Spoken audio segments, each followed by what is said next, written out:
Terima kasih pemirsa, Anda masih bersama kami di MNC News Now dan kali ini bersama saya Fani Imaniar. Ya pemirsa, walaupun masih berada di posisi 3 besar nama-nama yang akan diusung dalam bursa calon presiden pemilu 2024 mendatang, elektabilitas Ketua Umum Partai Gerindra Prabowo Subianto menurun di tahun 2022. Hasil ini diungkap oleh survei terbaru dari SMRC.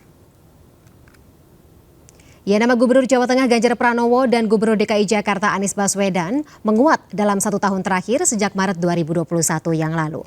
Dalam simulasi dengan metode terbuka terhadap 43 nama capres, nama Ganjar melesat dengan angka elektabilitas 2 kali lipat dari semula 8,8% menjadi 18,1%. Sementara nama Ketua Umum Gerindra sekaligus Menteri Pertahanan Republik Indonesia saat ini, Prabowo Subianto, berada di posisi kedua di angka 17,6%. Menurun 3% dari sebelumnya pada Maret 2021 yang berada di angka 20%. Sebelumnya dalam beberapa survei lembaga lainnya jelang pemilu 2024, nama Prabowo Subianto, Anies Baswedan, dan Ganjar Pranowo masih mendominasi 3 posisi puncak sebagai bakal calon presiden dalam pemilu 2024.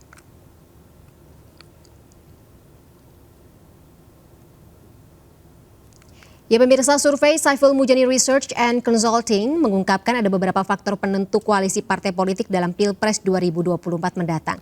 Bagaimana dengan proyeksi koalisi parpol besar menjelang pesta demokrasi mendatang ini, mengingat nama-nama usungan yakni punggawa dari masing-masing partai politik ini sudah mulai dicocok logikan satu sama lainnya untuk berpasangan dan tentunya ini menuai reaksi dari masyarakat sebagai salah satu calon pemilih dalam pesta demokrasi 2024 mendatang. Kita bahas lebih dalam bersama narasumber saya sore hari ini, Wasekjen Partai Gerindra Andi Wijaya. Selamat sore Mas Andi. Sore, Mbak Fani. Baik, Mas Andi tampaknya juga sudah mengetahui sedikit ya kisi-kisi dari hasil survei terbaru SMRC. Ya. Kalau mengingat atau melihat bagaimana data yang sudah dikeluarkan tersebut, kans dari Ketua Umum Gerindra Bapak Prabowo Subianto saat ini dibilang sedikit menurun angka elektabilitasnya. Kemudian kalau misalnya membahas kemungkinan berpasangannya beliau dengan calon lain seperti Puan Maharani, elektabilitasnya ini juga masih di angka 27,5% di bawah proyeksi pasangan lainnya. Apa tanggapan Partai Gerindra secara keseluruhan, Mas Andi? Pertama, Pak Prabowo sebenarnya prioritasnya adalah dia membangun kinerja ya di pemerintahan. Beliau sebagai Menteri Pertahanan tentunya kurang etis kalau aktivitas politiknya terlalu tinggi, terlalu padat. Jadi beliau lebih menekankan pada kinerja beliau yang ada di kementerian. Jadi prioritas-prioritas itulah yang dikedepankan oleh Pak Prabowo. Jadi itu dulu ya Mbak Fani. Jadi prioritas kinerja terhadap kementerian yang ditekankan oleh Pak Prabowo. Oke, jadi kinerja tersebut ini secara tidak langsung juga menyebabkan angka elektabilitas atau sosok Pak Prabowo ini jadi sedikit dilupakan seperti itu oleh masyarakat yang kalau misalnya kita bisa bilang saat ini memang sosok beliau dibanding sosok nama-nama lainnya yang juga diusung untuk pemilu 2024 ini lebih jarang muncul begitu di layar kaca khususnya atau di pemberitaan. Ya. Ini kan sesuatu yang berbeda. Jadi kalau Pak Prabowo fokus di pemerintahan kemudian berimbas terhadap hasil survei itu sebenarnya sesuatu yang berbeda karena kan yang disurvei kan tokoh-tokoh ya, tokoh-tokoh partai. Jadi ada gubernur, ada menteri gitu. Jadi sesuatu yang berbeda. Yang pertama itu, yang kedua karena memang survei ya, secara metodologi ini kan berbeda-beda, lembaganya pun juga berbeda. SMRC kebetulan saat ini melakukan survei ya dan hasil survei tersebut Pak Prabowo turun gitu. Dan itu adalah fenomena yang biasa menurut kami. Oke, jadi masih dinamis begitu ya Mas Andi ya, masih ada kemungkinan untuk meningkat lagi elektabilitasnya. Ya kalau survei kan bisa naik turun Mbak ya, beda dengan harga minyak gitu ya, naik. Ya, tapi kita harapkan sih kalau harga minyak sih tidak naik ya Mas ya untuk kedepannya. Tapi Mas Andi, mungkin ada analisa sendiri dari partai terkait dengan apa penyebab Pak Prabowo ini elektabilitasnya sedang menurun dalam 3 bulan terakhir atau katakanlah di tahun 2022 ini? Nah begini. Kalau bicara survei ini kan bicara ketertarikan masyarakat, ya. Bicara masyarakat menerima sekaligus memilih, ya. Jadi pilihan-pilihan yang kira-kira cocok. Jadi saat itu real time mungkin malah yang menjadi opsi masyarakat menjatuhkan pilihan. Nah, mungkin ya Pak Prabowo bukan Pak Prabowo-nya, rival yang lain, misalnya Pak Anies itu dia pendekatan ke masyarakatnya sedang bagus, ya. Ya exposure mereka sedang bagus di masyarakat, sosmednya juga sedang bagus, jadi kan mempengaruhi gitu. Jadi seperti itu menjadi pilihan masyarakat untuk menjatuhkan ya dalam menjatuhkan pilihan survei. Gitu. Jadi menurut saya itu sih Mbak Fani ya, yang faktor utama kenapa hasilnya mungkin turun ya. Okay. Kalau yang dulu, yang waktu lalu mungkin Pak Prabowo tinggi, karena saat itu kinerja pemerintahan atau kegiatan-kegiatan di kementerian lagi bagus gitu. Jadi Pak Prabowo sedang melakukan negosiasi dengan negara lain terkait dengan pertahanan. Pak Prabowo sedang kunjungan ke beberapa negara maju ya.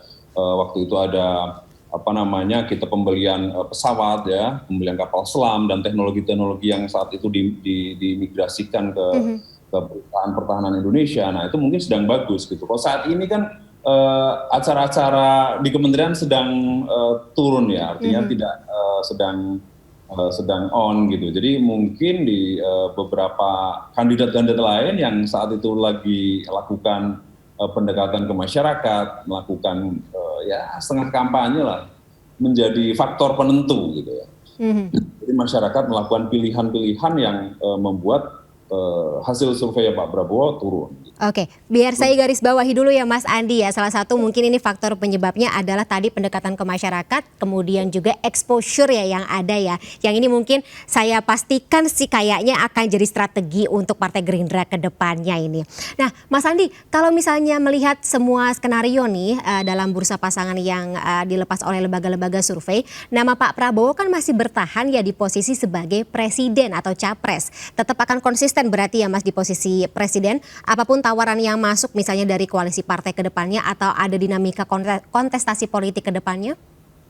Jadi begini, Partai Gerindra ini seluruh kader ya, dari pusat sampai akar rumput ini mendorong Pak Prabowo untuk maju kembali di pemilu Pilpres 2024. Gitu.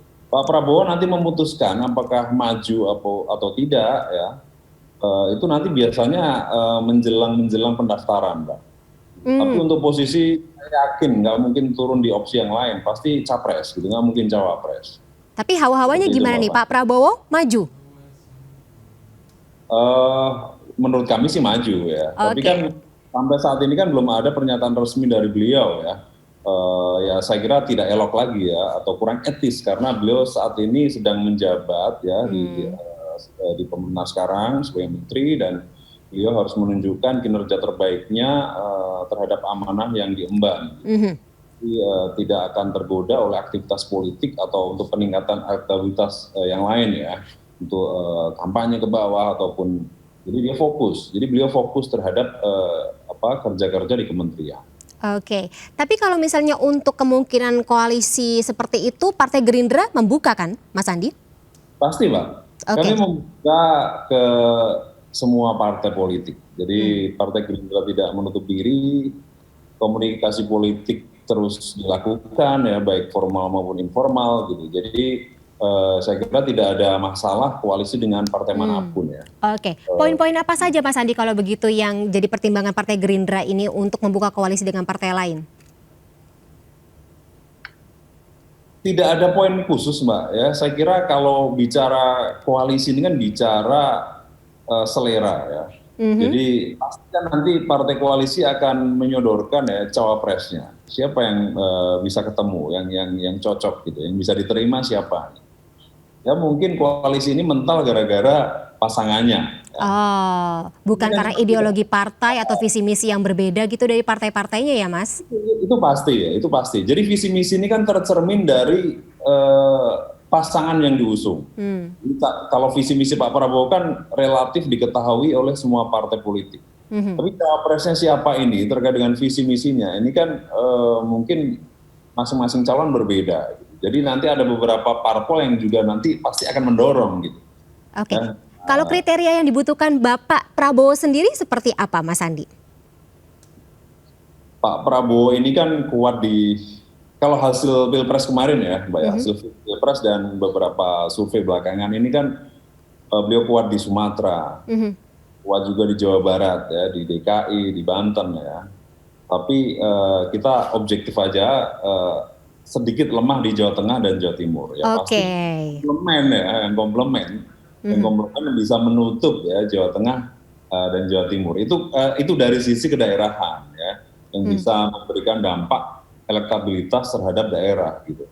Nah, yang kedua terkait dengan latar belakang beliau kan militer, pasti kan akan lebih pas kalau mencari sipil, pengusaha gitu, yang bisa menutup sisi yang lain dari Pak Prabowo. Hal itulah yang menjadi diskusi kami, yang menjadi perhatian kami terkait dengan pasangan yang komplement, yang melengkapi gitu. Jadi Pak, dari sisi kedaerahan ya kira-kira tadi saya sudah memberikan kriterianya ya. Yang kedua terkait dengan latar belakangnya. Oke, bibit, bebet, bobot dari sosok calon pendamping ini penting ya Mas Andi berarti ya. Baik, Mas Andi terakhir ini, kalau dari survei SMRC sendiri juga menyebut ya, kita baca bahwa katanya PDIP dan juga Gerindra ini mengatakan tidak akan berkoalisi dengan salah satu parpol. Ini perlu saya sebut apa tidak, tapi mungkin sudah tahu sama tahu ya. Apa tanggapan dari Gerindra sendiri? Tidak akan berkoalisi dengan salah satu parpol.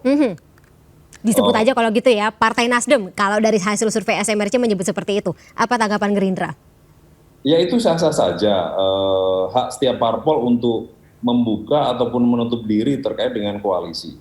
Saya kira ada beberapa parpol mungkin yang seperti itu gitu. Biasanya partai-partai yang menengah yang kecil biasanya itu punya pilihan. Udah deh ke calon ini saja yang udah pasti menang aja. Pada latar belakang masa lalu saya nggak mau dengan ini, maunya dengan yang ini. Itu hak setiap parpol. Tapi bagi Gerindra kami terbuka dengan partai manapun. Kalau berpolitik itu kan harus memperbanyak kawan dan meminimalisir memperbanyak kawan ya dan meminimalisir lawan gitu. Jadi itu harus terus dibangun gitu. Jadi 1000 kawan kurang, 1 musuh terlalu banyak. Jadi kita membuka diri terhadap rencana koalisi ya, dengan partai politik manapun asalkan mau bergabung dan mendukung visi misi kami. Jadi tidak menutup koalisi atau kemungkinan berkoalisi dengan segala partai apapun tersebut. Yang penting tadi ya sosoknya bibit bebet bobot sosok yang akan mendampingi Pak Prabowo ini cocok dengan kriteria yang dikeluarkan oleh Partai Gerindra sendiri, begitu ya Mas Andi ya? Baik, Mas Andi, karena durasi yang sangat sempit kita harus sudahi dulu dialog kita pada sore hari ini. Tapi kita akan terus tunggu, kita akan terus pantau. Mungkin dalam waktu dekat di tahun ini hilal seperti apa Partai Gerindra atau strategi Partai Gerindra untuk memenangkan atau maju dalam pemilu 2024 dan tentu sosok yang bisa mendampingi Pak Prabowo Subianto ini dan tadi ya tujuannya untuk meningkatkan elektabilitas dalam atau jelang pemilu 2024 ini bisa akan terlihat. Baik, terima kasih sekali lagi Mas Andi Wijaya, Wasekjen Partai Gerindra telah bergabung bersama kami sore hari ini. Sehat selalu Mas. Terima kasih, sampai jumpa. Terima kasih, sampai jumpa. Ya pemirsa, PMC News Now akan segera kembali dengan informasi lainnya sesaat lagi, tetap bersama kami.